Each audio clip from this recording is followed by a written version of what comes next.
Ya dunia huwa mazito kweli, shikilia kamba yake jalali. Ya dunia huwa mazito kweli, shikilia kamba yake jalali. Assalamu alaikum wa rahmatullahi wa barakatuh. Karibu katika kipindi cha Hidayah. Unatazama Africa TV2. Na kipindi hiki kimekuwa ni katika mwendelezo wa halaka ambazo tumeshazianza huko mwanzo. Kama unakumbuka, katika msimu uliopita tulikuwa na Sheikh Moa ambaye tulijadiliana naye katika maana ya hidayah na aina za hidayah.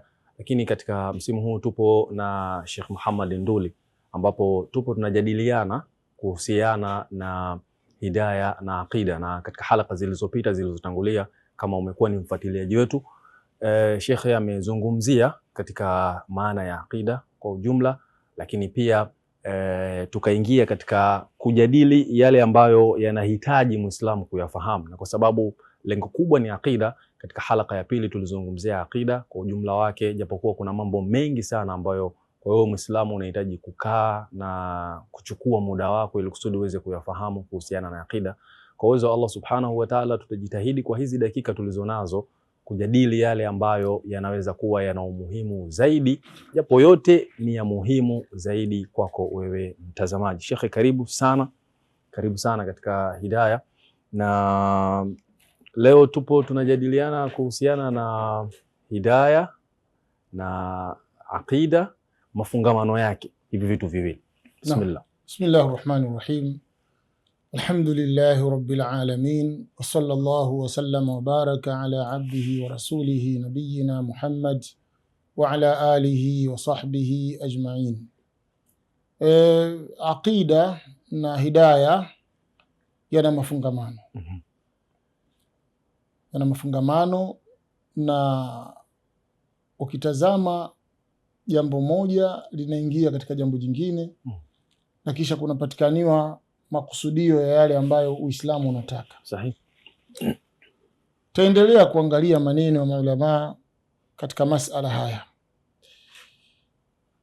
Labda nisome katika maelezo ambayo yanaleta ufafanuzi mzuri kuhusiana na aqida na hidayah. Sawa. Anasema ahlul ilm, tu'tabaru al-aqidatu al-islamiyya asasu ad-dini wa masdaru al-hidayah. Inazingatiwa aqida ya Kiislamu kuwa ndio msingi wa dini na ndio chanzo cha uongofu. Turudie hapo. Tu'tabaru al-aqidatu al-islamiyya asasu ad-dini wa masdaru al-hidayah. Inazingatiwa aqida ya Kiislamu kuwa ndio msingi wa dini na chanzo cha uongofu. Ina maana kwamba bila aqida hakuna uongofu. Hakuna maana ya uongofu. Hakuna uongofu kabisa. Yani aqida, lazima aqida iwe aqida iliyokuwa katika uongofu sahihi. Kisha wanasema haithu tuwajjihu suluka almuslimi wa akhlaqihi wa akhlaqahu, katika namna ambayo aqida inaelekeza mapito ya Muislamu au mienendo ya Muislamu na tabia zake. Watuhaddidu alaqatahu, na inamwekea mipaka katika mahusiano yake na mafungamano yake kwa ujumla. Sawa.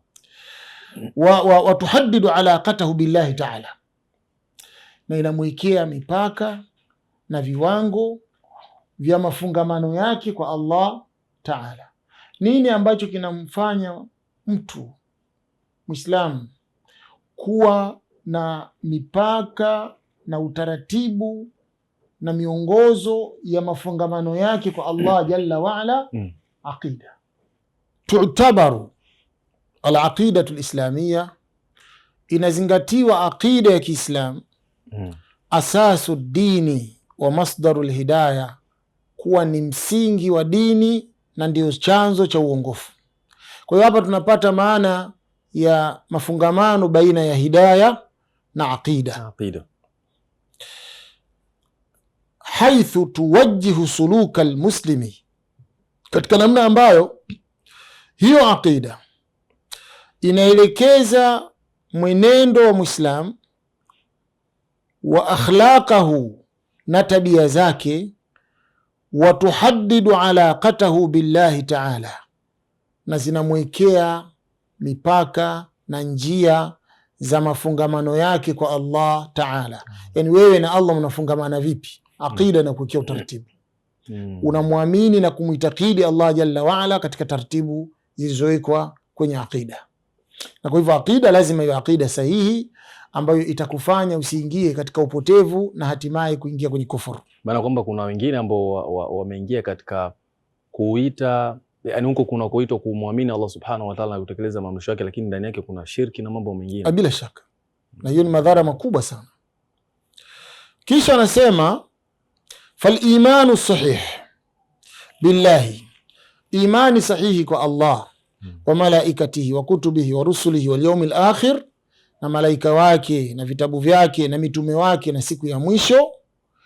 Wal qadar, na qadar huwa alladhi yadhbitu suluka alfardi, ndio ambayo inadhibiti menendo ya mtu mmoja mmoja, wa yahfizuhu ala fi'li alkhairi wa ijtinabi sharri, na inamsukuma katika kufanya kheri na kujiepusha na shari.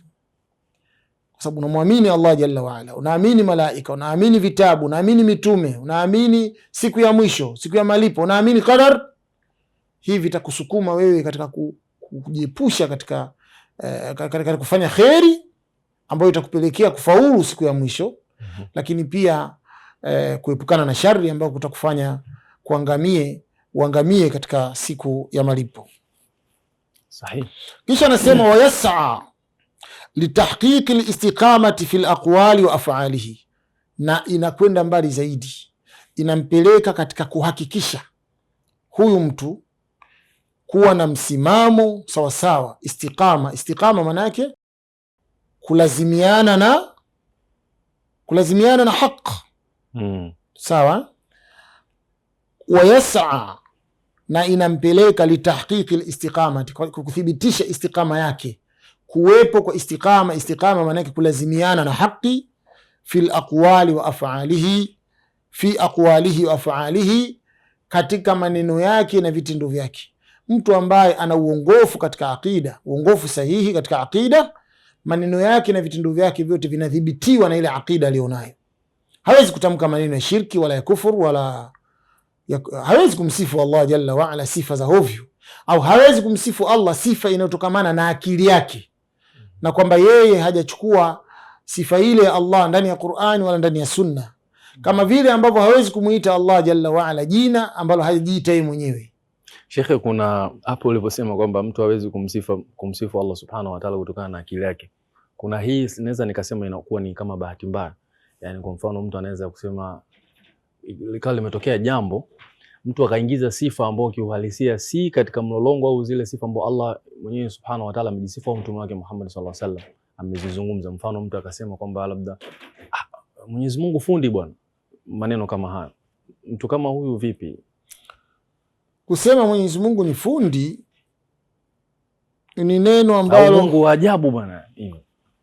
Haya yote ni maneno ambayo tunapaswa kuyanyamazia, kwa sababu Allah Jalla waala hajajisifu hivyo.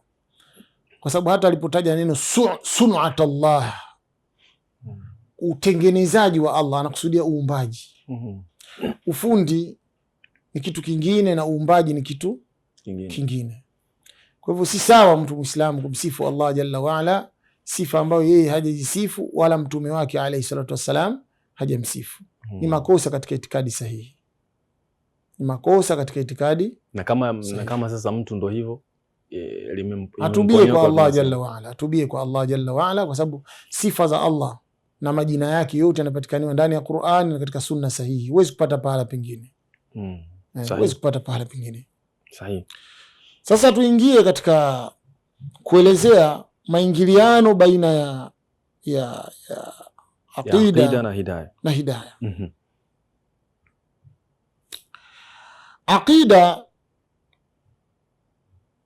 katika uongofu, yani al-aqidatu, atharu al-aqidatu fil hidayah, ambayo hii ni mada ambayo tutakuja kuizungumza hapo mbele kabisa, lakini hapa tuzungumzie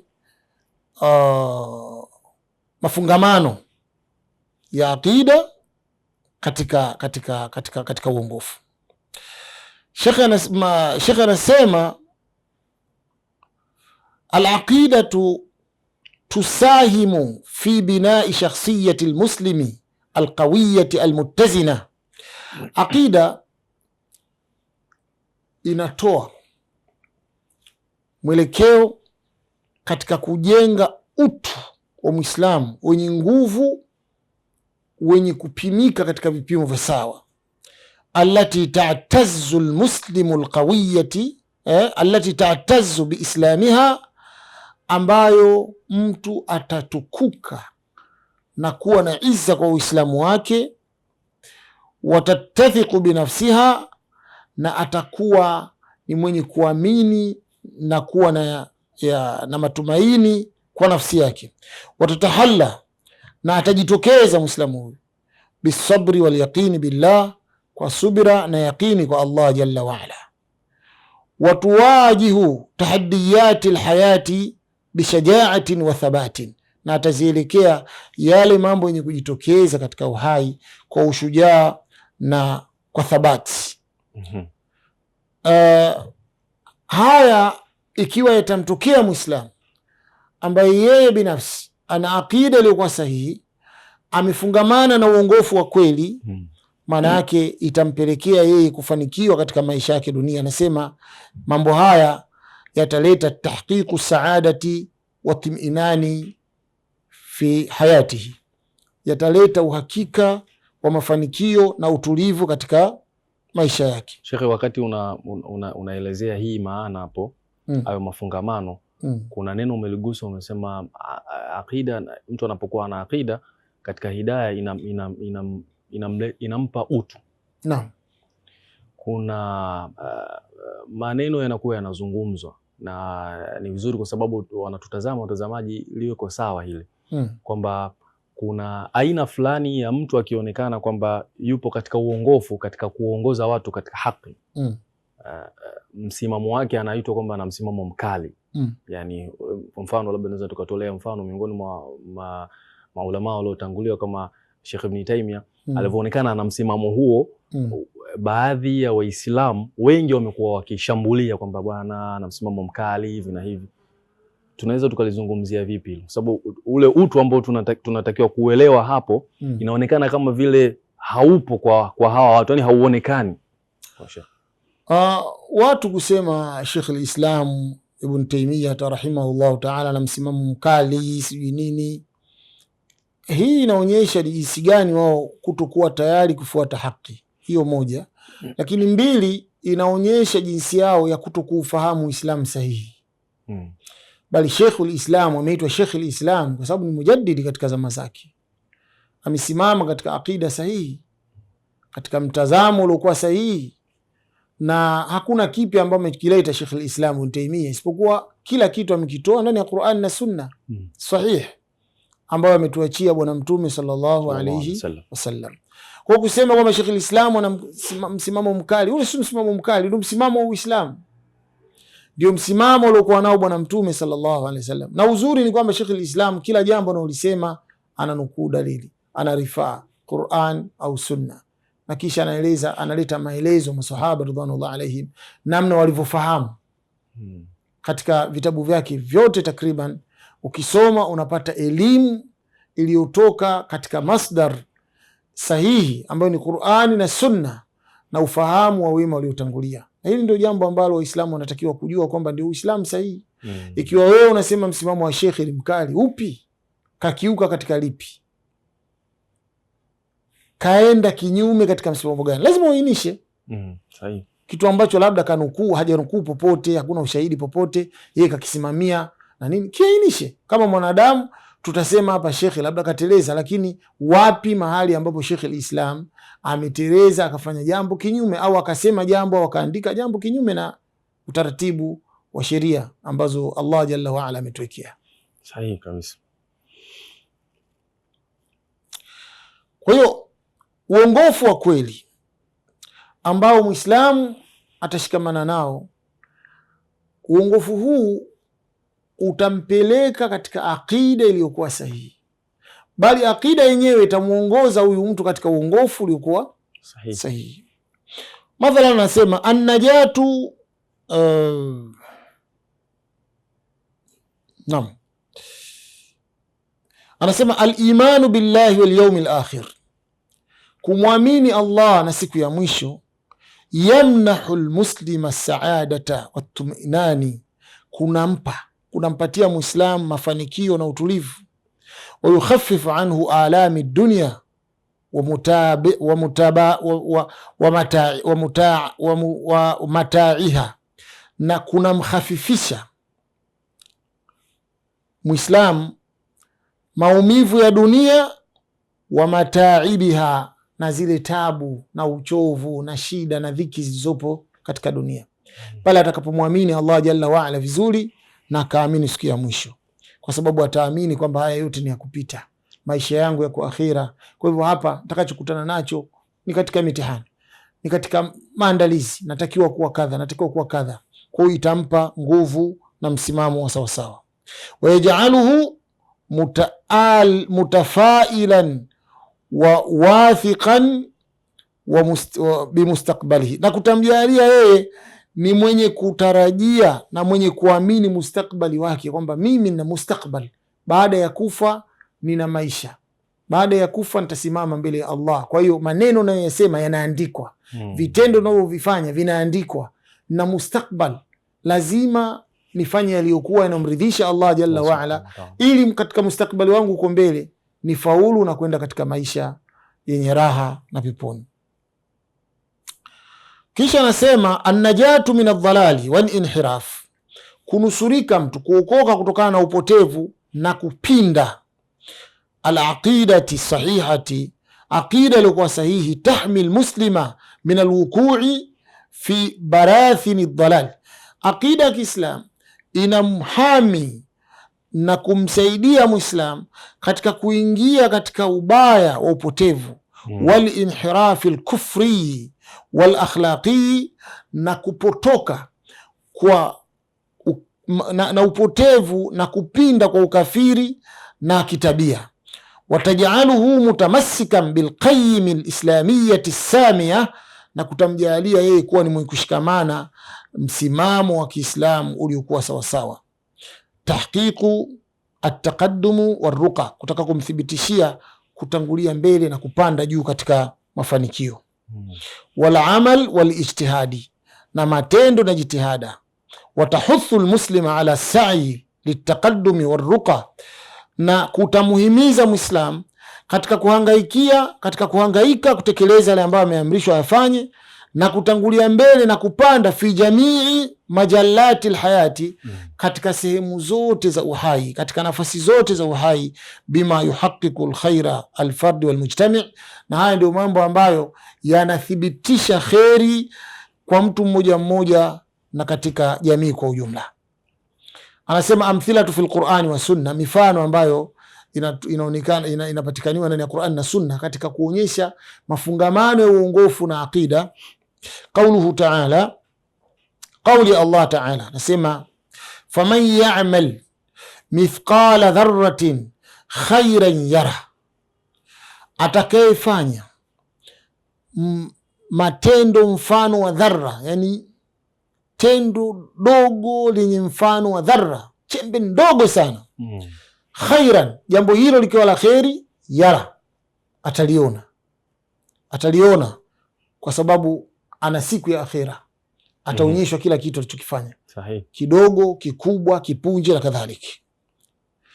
Yaqulu Allah ta'ala fi al-Qur'an, Allah ta'ala katika Qur'an anasema, tushiru hadhihi al-aya, ikiashiria aya hii, ila anna kulla amalin yaqumu bihi al-insan, juu ya kwamba tendo lolote ambalo anasimama kulifanya mtu, sawaun kana khairan au sharran, sawasawa tendo hilo limekuwa kheri au shari, sayaudu alaihi biljazai fi lakhira, litarejea kwake jambo hilo au tendo hilo kwa malipo huko akhera, ikiwa mazuri au mabaya.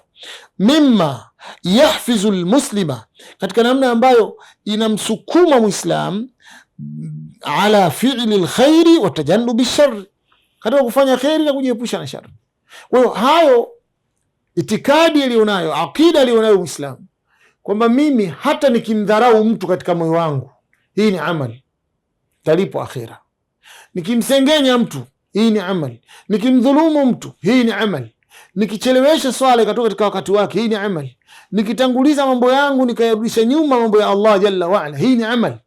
Nikiepuka sunna nikafanya bid'a, hii ni amali.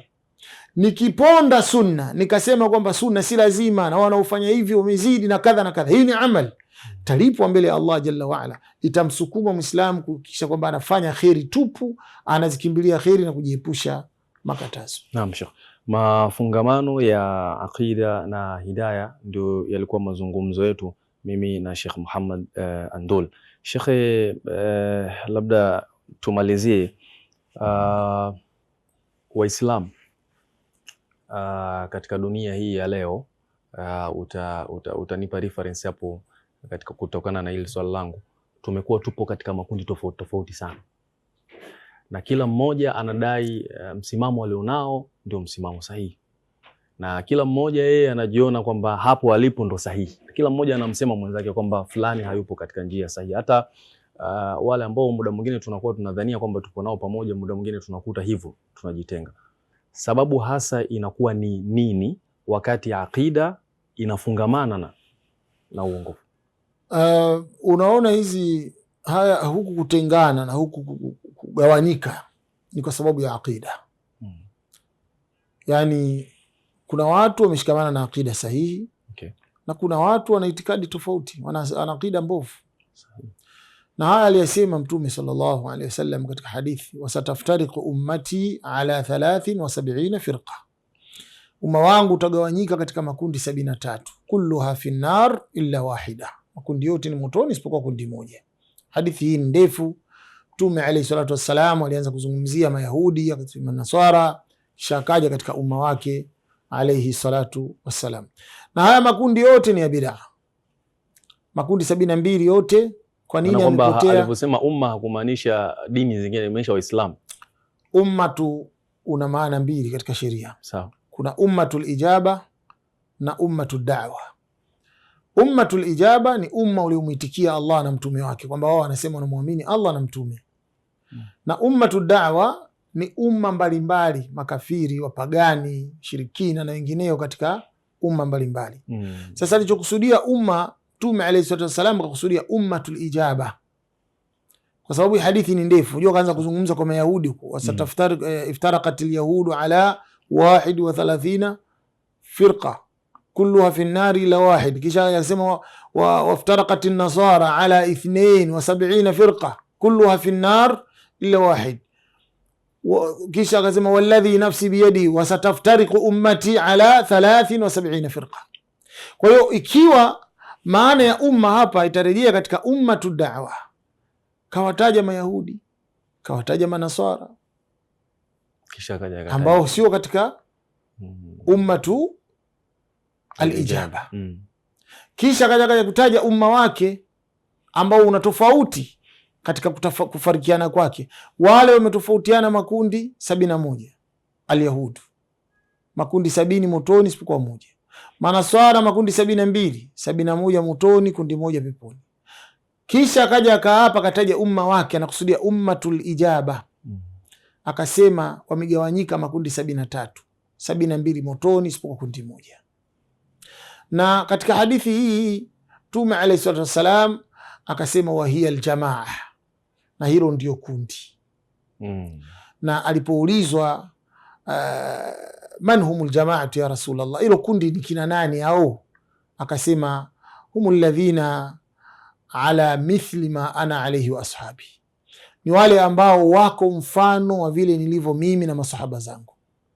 Manake vile nilivyo mimi na masahaba zangu, akida yao, ibada zao na menendo yao, vile nilivyo mimi na masahaba zangu, wasitoke nje ya hapo. Kwa hiyo makundi ambayo yameondoka katika mwenendo wa Mtume alayhi salatu wasallam na masahaba zake ndio hayo makundi 72. Na haya makundi kwenda 72, Sheikh Fauzani hafidhahullah ta'ala katika sharhi ya katika kitabu chake cha Sharh Sunna amesema sio kwamba makundi yote 72 yatakwenda motoni milele, la, kila kundi litakwenda motoni kwa mujibu wa upotevu wake. Wale ambao upotevu wao umewatoa katika Uislamu watakaa motoni milele kama makafiri wengine. Wale ambao upotevu wao umewabakisha katika Uislamu lakini wako katika dhalali, katika upotevu, Allah jalla wa ala atawaadhibu kwa mujibu wa vile makosa yao yalivyo na upotevu wao ulivyo.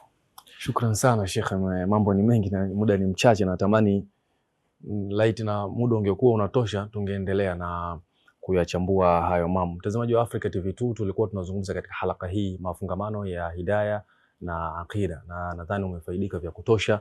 Mengine zaidi ukitaka kuyapata, fuatilia darasa mbalimbali, hudhuria, lakini pia kukaa chini na kusoma si kupoteza muda, bali ni kuongeza mambo mengi zaidi na zaidi. Tukutane katika halaka inayofuata. Jina langu ni Isa Nguchuke. Assalamu alaikum warahmatullahi wabarakatuh.